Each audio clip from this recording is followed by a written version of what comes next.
Hey, welcome to All Black Everything Podcast, where our goal is to empower, educate, and elevate. For those of you that do not know me, my name is Portia, and we're going to get right into it today. Last week, we spoke about Daunte Wright, police brutality, and PTSD among Black people as it relates to law enforcement and things of that nature. And last week I asked you guys to let me know some of your thoughts. Let me know some of your thoughts in regards to these police shootings and killings of our Black babies, Black men, Black women.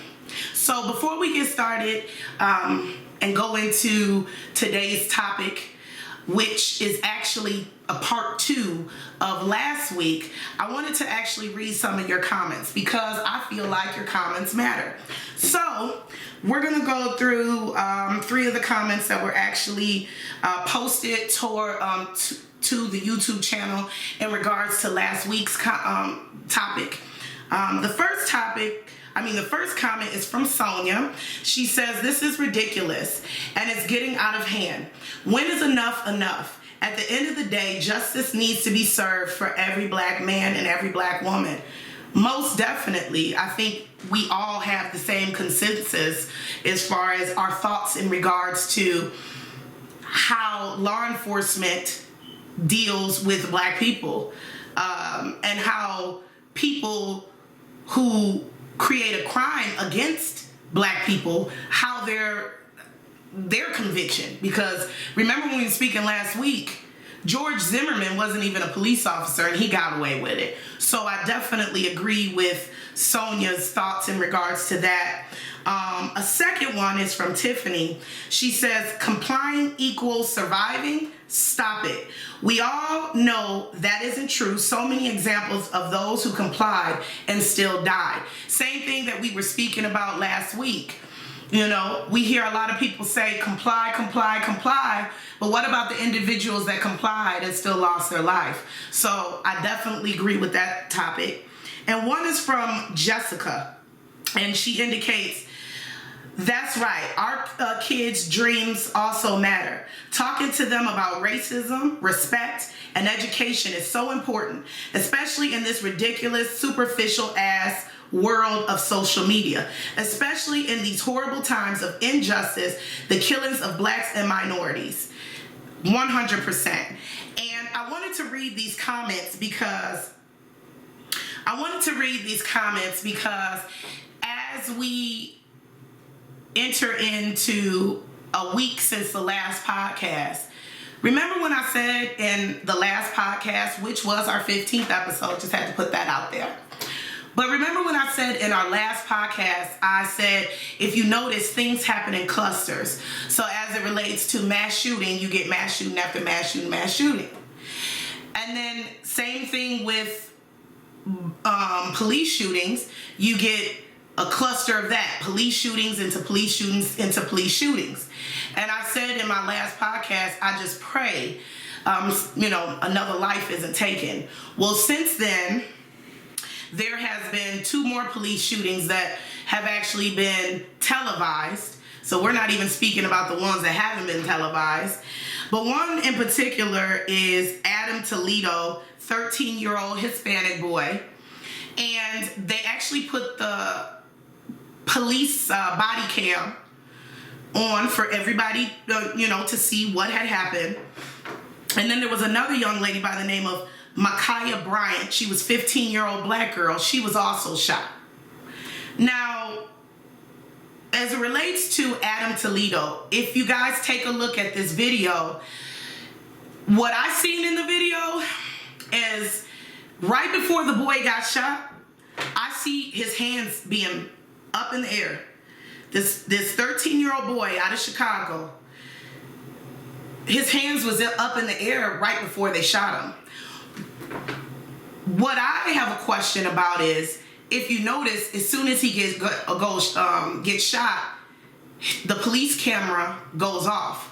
And I don't know if the police camera goes off because the police officer who shot him turned the camera off, or if that's because they did not want to show the media that portion. But I want you guys to go ahead and take a look at that and tell me what you think. Take a look. Stop! Stop right fucking now! Hands! Show me your fucking hands! Drop it! Drop it! Shots fired! Shots fired! Get an ambulance over here now! Look at me! Look at me! Look at me! You alright?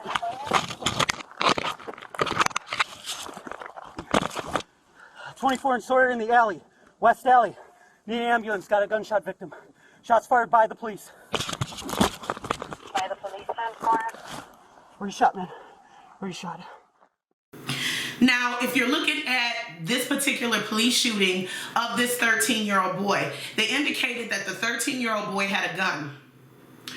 Now, when he puts his hands up in the air, you do see something in his hand. But my logic, and I think anybody else's logic, is as it relates to this supposed gun that they actually said that they found on the floor. So I don't know, that kind of tells me he could have been running away from the police because he knew he had the gun, threw it, and then put his hands up in the air. At the end of the day, the police was not in danger. And there's some people that say, hey, you know, with his hands being up, there must have been some type of gun. But you tell me somebody who puts their hands up and still holds the gun in their hand. That doesn't even make any sense. His hands were up and he was shot. That particular police officer did not get charged for that. They didn't do any type of criminal charges. But you'll also notice in the video that as soon as he got shot, to me, it almost sounded like fear. Like, oh my God, I shot him. Because he immediately asked, like, he was getting down on him and yelling at him like he was just some street thug. And as soon as he got shot, the camera goes off and you hear the police officer, are you okay? Are you okay? It almost reminds me of like when I would get into it with my little brothers when I was little. And I may have hit him too hard. And I don't know if anybody else went into this, but as soon as you knew you did something you wasn't supposed to do, you're like, I'm sorry. Okay, I'll do whatever you want. That to me is in the same retrospect of that, but obviously this is an adult talking because it's mighty strange that camera went off, right? And then we have Bettye Bryant. And there has been a lot of mixed views on this, and I would really like to know your feedback on what you think. Take a look at this video. Hey. What's going on? What's going on? Hey. Get down.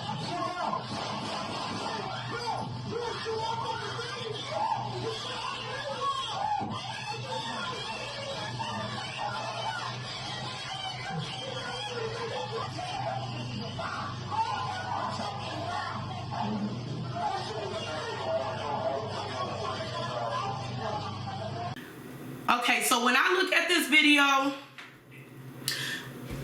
what they indicated is that obviously there was a group of girls that, you know, got to fighting. What I heard is that Bettye Bryant, the one that actually had the knife, her and her family is the one that actually called the police. She felt like she had to defend herself with a knife. Now, I know that they said that there's a video surfacing around saying that she was lunging at people with a knife and things of that nature. Obviously, the video that you seen that I just played, I didn't see that. Like, that may have happened as soon as he came up, but at the point that he shot her, what I seen is a girl standing by that van or SUV truck, and he shot her 4 times. So this goes into the question of what's excessive force? Because you could have tased her as well. Now, I'm not saying that these 2 young individuals don't have any blame, but why is it when it comes to black and brown children, shoot to kill is the first thought process that comes to mind? Because if we can remember correctly, last summer with Kyle Rittenhouse, when they were doing those protests in Kenosha over that black man that got shot by the police, this 17-year-old boy was out during the protest looking for someone to snipe her out. And if you can remember, during those videos when they had the young man, Mr. Rittenhouse, walking around, the police were actually allowing him to walk around with that rifle and actually was looking at him like he was a hero. There were even some newscasters that were calling him a hero for defending his community, but it really wasn't his community, right? Remember, he drove all the way from Illinois, I think it was like Gurney or Grays Lake or something, to Kenosha. So this 17-year-old took it upon himself. Now, at that point in time, seeing this 17-year-old boy walking around with a gun, nobody shot him dead. Nobody even arrested him. It took for them to arrest him after the fact when those footages started going on. So why do we classify this young boy, 17 years old, as a hero? He's walking around with a sniper, a gun, rifle, whatever you want to call it, taking things out in his own hands. But when we have a black or brown child, your first reaction is to shoot or kill. In both instances, we're not saying that there was no wrongdoing, but we've seen two black and brown children lose their life.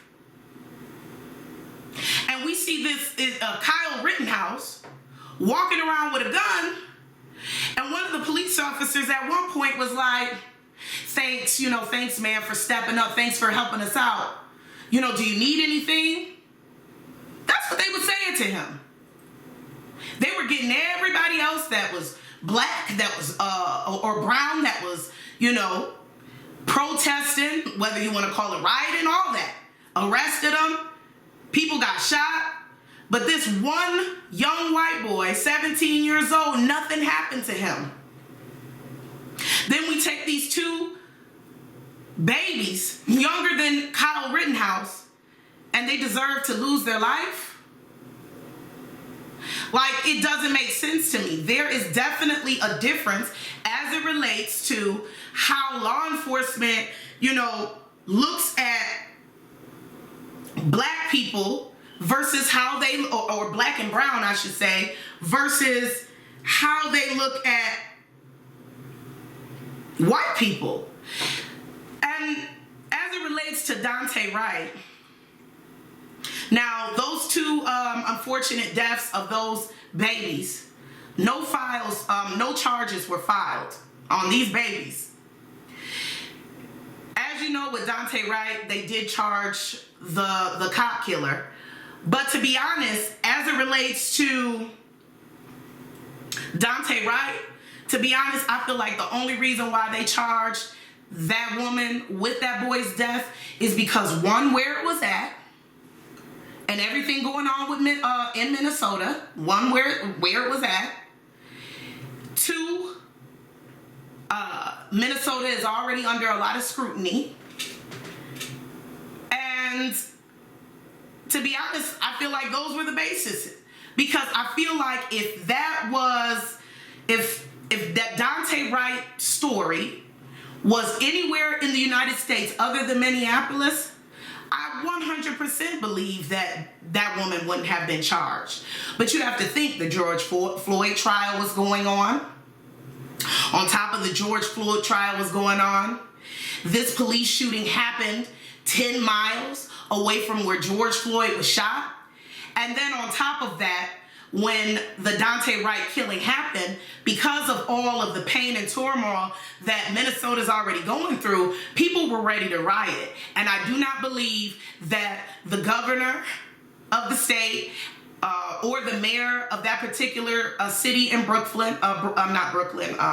Minnesota, which is called Brooklyn Center, I don't think they were ready for the type of riot and protesting that they got last year. So I think that they knew they had to do something.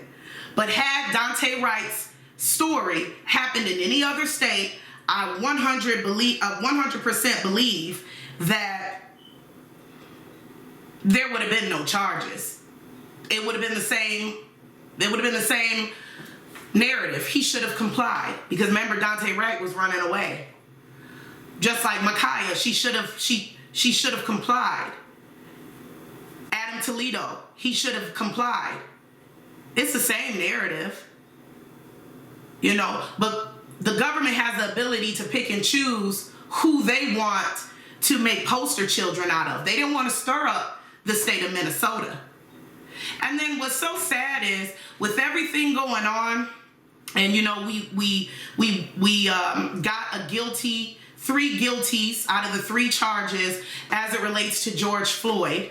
But what's so unfortunate is we have people in our community who still kissing the white man's ass.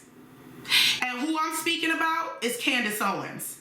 Now, I mean, I know a lot of you all are probably familiar with Candace Owens' antics. And honestly, when I used to just, you know, hear little things about her, I never even really paid it no attention. It was almost like, did you hear Candace Owens say this? And I'm like, eh. Because at the end of the day, I don't give those type of people my energy. You don't even know who you are. You don't know who you are in the slightest. You know? What did Angela Rye say? I said this before. All skin folk ain't your kinfolk. So just because she looks like me, and we look like we came from the same people, your thought processes are very skewed. So, as I indicated, I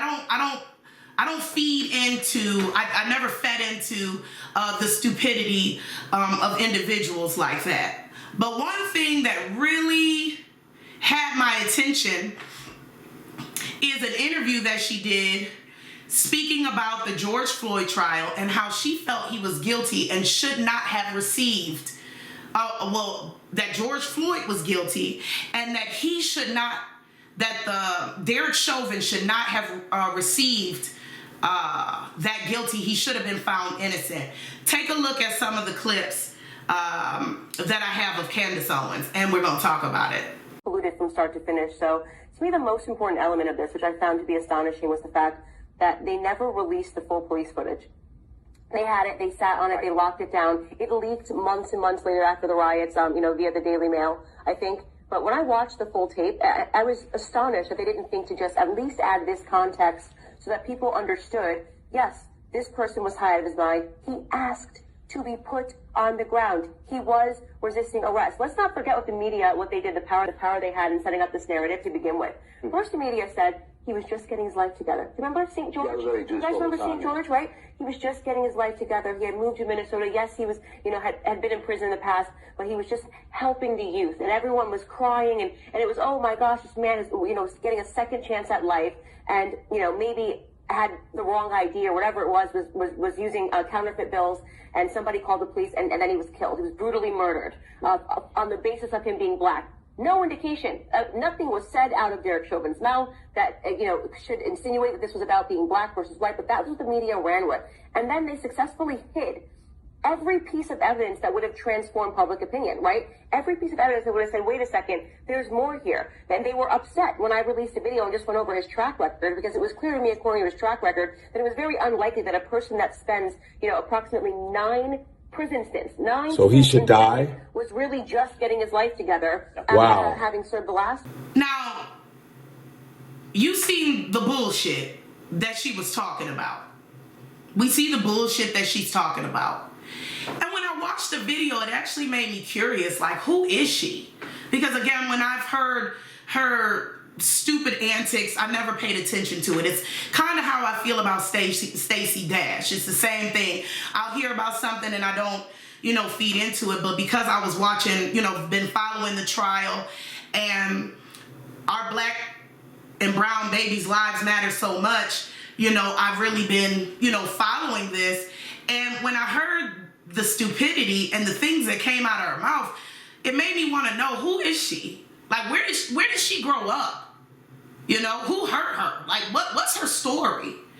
And one thing that I noticed is that in some of her biography, she tells a story about how when she was in high school, she was harassed by 3 white classmates who were sending racist messages to her, and her family actually sued the school district for $37,000 because they thought that the school should have protected her. Now, in reading this, I'm looking like, well, Miss Owens knows what it means to be discriminated against. She knows, I know for a fact she has to know what it means to be oppressed. So what turned her into a Auntie Susan? You know, and when I mean Auntie Susan, we have, or I should say Aunt Susan. We have Uncle Tom's. She's an Auntie Susan. What turned her into that? Like, what was it that made her just completely flip to the other side?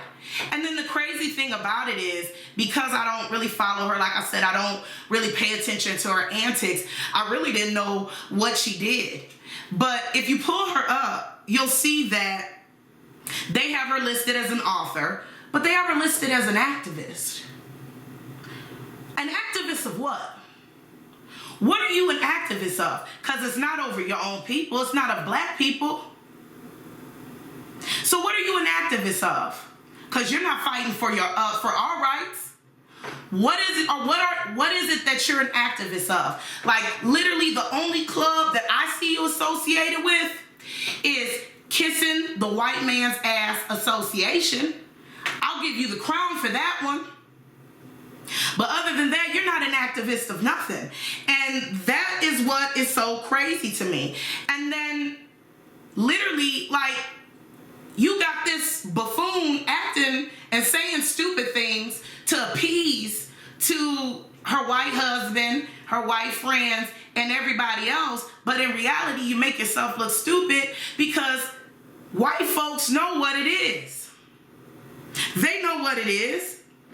Take a listen to Chris Como. He's a newscaster. Take a listen to what he thought. And you'd be amazed how different. Now, y'all heard Candace Owens. Listen to this white man on his thoughts on these black babies dying. There's so many others. You're here, people. What are you going to do when you see these shootings? You know what you're going to do. That George Floyd. Did you hear about him? That Daunte Wright. Did you hear about him? That 13-year-old Adam. You know he was a gangbanger. Why do that? Because you want to make the problem them. Takes the onus off the idea that you're wrong about policing not needing to change. Forget that police are trained to deal with non-compliance with force that is not lethal. Hey, comply or die. Yeah, I mean. And you know what the answer is? You really do. You don't like it. I don't like it. It scares me. Shootings, gun laws, access to weapons. Oh, I know when they'll change. Your kids start getting killed. White people's kids start getting killed. Smoking that doobie that's actually legal probably in your state now, but they don't know what it was. And then the kid runs and it pop, pop, pop, pop. Cop was justified. Why'd you run? Oh, he had a baseball game tonight. Oh, a white kid. Oh, big family. That house over there. Those start piling up. What is going on with these police? Oh, what? Maybe we shouldn't even have police. That kind of mania, that kind of madness, that'll be you. That'll be the majority. Because it's your people. See? Now, black people start getting all guns, forming militias, protect themselves. Can't trust the deep state. Whoo-hoo. You'll see a wave of change in access and accountability. We saw it in the 60s. That's when it changes, because that's when it's you. So my job is to show you in them.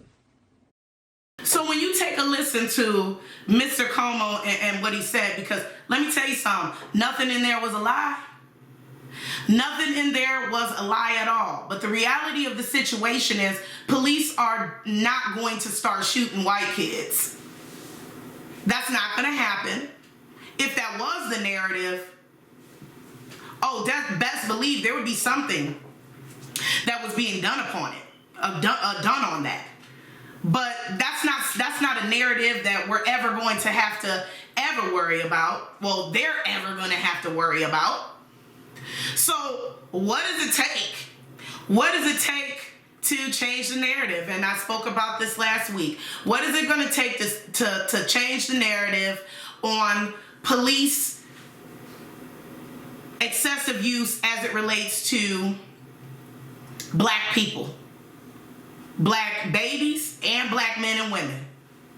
Because nothing too much has changed. You know, it actually made me think about, and I don't know, this is an older movie, so I don't know if you guys had the opportunity to watch it. The movie is called Cornbread Earl and Me. And me and my grandmother, well, my grandmother actually introduced me to the movie. And I never forget, as a little girl, when I was watching it, I was thinking, I don't want to watch this, because the movie looked like real old. You know, the movie's from like 1975, and when I first watched it as a little girl, it was the 90s. So I'm looking like, I don't want to watch this, but it's a very powerful movie, and honestly, it's the same narrative that we're dealing with today. It stars Lawrence Fishburne. He was the main character in the movie, and he was a little boy at the time. That movie had me in tears. I think I seen it when I was like 9 or 10 years old. Me and my grandma watched it. That movie had me in tears. And what's so crazy to me, and we spoke about this last week when I played the clip on our 15th episode with James Baldwin and Nikki Giovanni. It's just crazy how the narrative hasn't changed at all. And then it actually made me think, we got this win from George Floyd, which was a big deal. But think about all of the black and brown individuals that have lost their life over the hands of law enforcement, and nobody was convicted. Nobody was convicted. Like, think about it. Who was convicted? Other than George Floyd, and there was one or more other family, who was convicted? So to hear that they gave that guilty verdict to Derek Chauvin, it was definitely a powerful moment for black people, because at the end of the day, we, in majority of situations, we never win. We never win at all.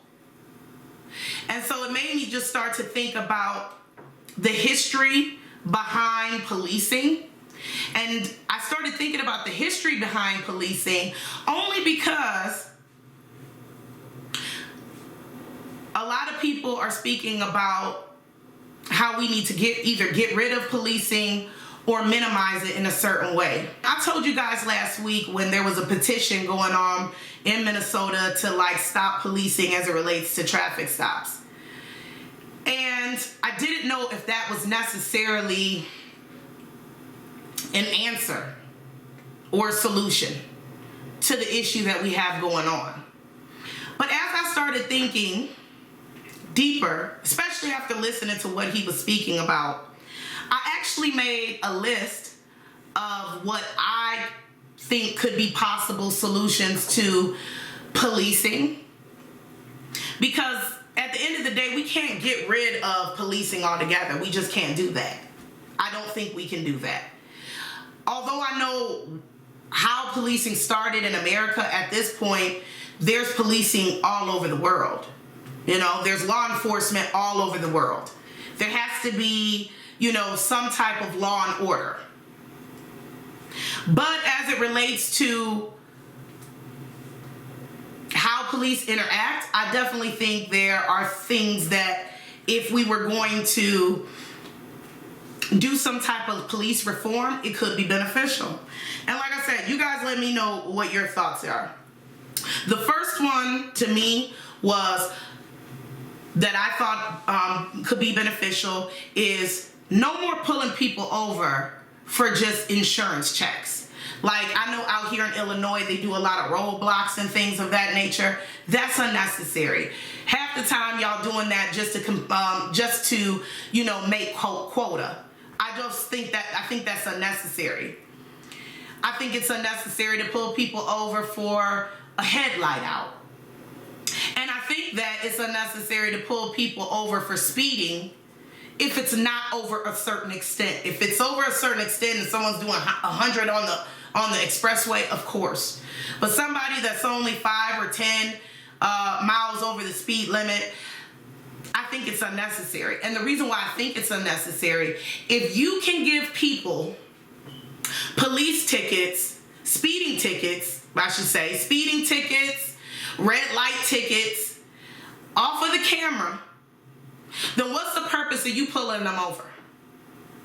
If anything, run their plate and send the ticket off. If you see somebody that has a headlight out, you're running their information anyway. Run their information, send them the ticket. It would be the same way as if a ticket was sent if you ran a red light and the camera caught you, or if you are speeding and the camera caught you and they sent you a speeding ticket. So I don't think that those things are necessary. Another one is, for me, and I thought about this after I looked at the Nate Parker interview, was the police that, walk the beat. You have police that literally walk the beat in black neighborhoods, question black men because they want to know if that black man has a warrant or, anything that is being held over them. If that man didn't do anything, it's not your right to just walk up to them and get to shaking them up and asking them questions just to see if they have a warrant so you can turn them in. You have a task force designated to picking up people with warrants. So that's not your job.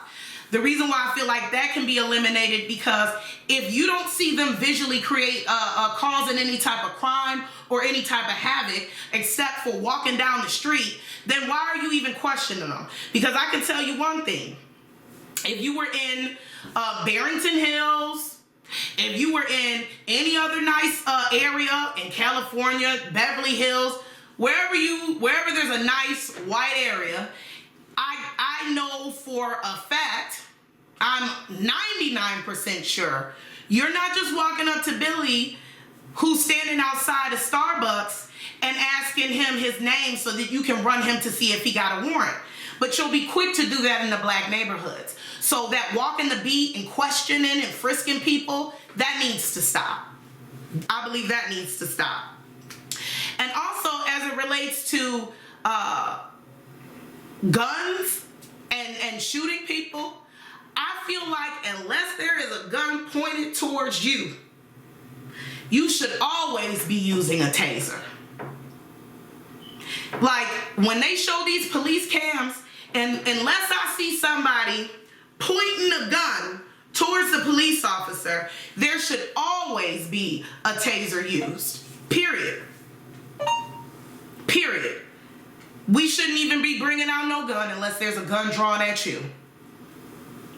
So those are 3 things that I felt like could be necessary as far as some type of police reform, or if we're talking about taking away policing in certain things.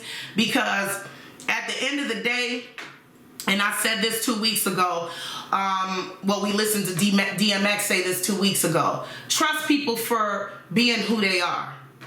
At the end of the day, black people are going to trust police to be who they are. And when they're getting stopped from walking down the street and being questioned about warrants, when they're getting pulled over about headlights being out, or things being dangling in the window, I feel like they use that as an excuse just to pull you over. So let's just eliminate that altogether. They'll be quick to lie and say, oh, you were speeding, or you did a rolling stop, or we pulled you over because someone was dangling in the window, like what they did with Dante Wright. So to prevent any type of lie that they may give, or any type of commotion, just give them a ticket. Give them a ticket. I'd rather you give us a ticket than pulling us over just to shoot us dead. So those are the things that I was thinking about. Please tell me what you think your ideas are. It's unfortunate that this is another week where we have to talk about police shootings and things of that nature, but I feel like it's necessary. You know, every week we try to talk about different highlights that go on from week to week, and it's just unfortunate that this is another highlight that we're talking about this week. So let me know your thoughts. Definitely put that in the comments section below. But let's move on to our Black business shout out. So one Black business shout out that I want to give a shout out to is called the 13th Floor. It's a Black owned fitness business. And for you people that do not live in the Chicagoland area, that is okay. Because they do, not only do they do in-house fitness, but they also do remote fitness as well. So definitely take a look at them. Anybody looking to, get fit before the summer, I definitely need to be on that as well. So I'm definitely going to be checking them out, but definitely support that Black business. The second one, it's called Bettye O Day. It's a Black owned spa. So if you're looking to get pampered, ladies or men, if you're looking to get pampered, they're also in the Chicagoland area as well. Definitely check out that Black owned business. It's actually located on the south side. The third Black business, of course, for those of you that know me, I'm selling secret products. So if you're new to this, you're hearing I sell secret products. And basically what secret products are, it's a beauty, if you're looking for like beauty care products, whether that's smell goods, lotions, skincare masks, soap, anything of that nature, definitely go ahead and check my website out.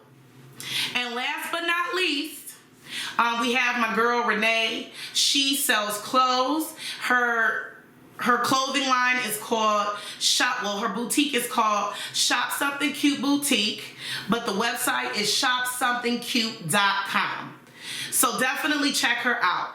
As you know, all of that information as far as the Black owned businesses will be in the link below, as well as my email. So if you have a Black owned business that you want us to shout out, definitely email me the information so we can shout you out on our Black owned business. So with that being said, I want to say thank you so much for coming back and listening.